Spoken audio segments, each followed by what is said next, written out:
ଖ୍ରୀଷ୍ଟରେ ପ୍ରିୟ ମୋର ଭାଇ ଭଉଣୀ ସମସ୍ତେ ମୋର ପ୍ରେସ୍ ଲର୍ଡ ଆପଣମାନଙ୍କୁ ବାକ୍ୟ ଯେ କିଛି କହିବା ପାଇଁ ଚାହେଁ।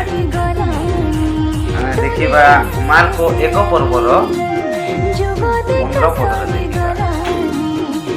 କାଳ ସମ୍ପୂର୍ଣ୍ଣ ହେଲାଣି, ଈଶ୍ୱରଙ୍କ ରାଜ୍ୟ ସନ୍ନିକଟ, ମନ ପରିବର୍ତ୍ତନ କର ଓ ସୁସମାଚାରରେ ବିଶ୍ୱାସ କର। ହାଲେଲୁୟା, ପ୍ରେଜ୍ ଲର୍ଡ, ଅଲ୍ ଅଫ୍ ୟୁ। ଆଜିକା ଡେଟ୍ରେ 2025 ମସିହାରେ କାହିଁକି ମିଟିଂ ଜୋରଦାର ହେଉଛି, କାହିଁକି ମିଟିଂ ବହୁତ ହେଉଛି, ନ ହେବା ଗ୍ରାମ ଗ୍ରାମରେ ମିଟିଂ ହେଉଛି। କାହିଁକି ହେଉଛି? କାଳ ସମ୍ପୂର୍ଣ୍ଣ ହେଲାଣି, ଈଶ୍ୱରଙ୍କ ରାଜ୍ୟ ସନ୍ନିକଟ, ପ୍ରଭୁଙ୍କ ଆଗମନ ଦିନ ବହୁତ ଶୀଘ୍ର ପହଞ୍ଚି ଆସିଲାଣି। ସେଇଥିପାଇଁ ମିଟିଂ ବହୁତ ହଉଅଛି। ମନ ପରିବର୍ତ୍ତନ କର ଓ ସୁସମାଚାରରେ ବିଶ୍ୱାସ କର।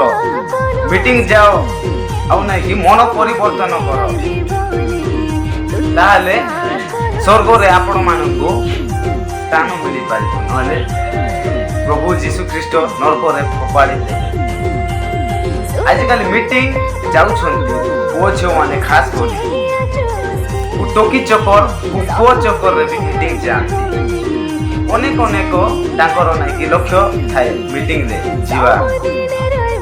ମିଟିଂ ଯାଅ, ଏ ବାକ୍ୟ ଅନୁଯାୟୀ ଏ ବାକ୍ୟ ପଢ଼ବ, ତାପରେ ମିଟିଂ ଆଟେଣ୍ଡ କରବ। ଗାଁରେ ଚର୍ଚ୍ଚ ହେବ, ଗାଁରେ ରବିବାର ଚର୍ଚ୍ଚ ଯିବ ନାହିଁ, ଗୋଟେ ମିଟିଂ ହେଲେ ଆଗରେ ଆଟେଣ୍ଡ ହେଇଯାଇଥିବ। ତ ଦୟାକରି ଆପଣମାନେ ଏ ବାକ୍ୟ ଅନୁଯାୟୀ ମୋର କହିବା ଅନୁଯାୟୀ କିଛି ବୁଝିପାରିଥିବେ, ତାହେଲେ ଆପଣମାନେ ଲାଇକ୍, ସେୟାର ଏଣ୍ଡ କମେଣ୍ଟ ନିଶ୍ଚୟ କରିପାରିବେ। ମୋର ଭିଡ଼ିଓ ଆପଣମାନଙ୍କୁ ଯଦି ମୋର କହିବାରେ ଭୁଲ ହେଇଥାଏ, ତାହେଲେ ମୁଁ ଆପଣମାନଙ୍କ ଠାରୁ କ୍ଷମା ଚାହୁଁ। ଆମେନ୍। ପ୍ରେଜ୍ ଦ ଲର୍ଡ, ଅଲ୍ ଅଫ୍ ୟୁ।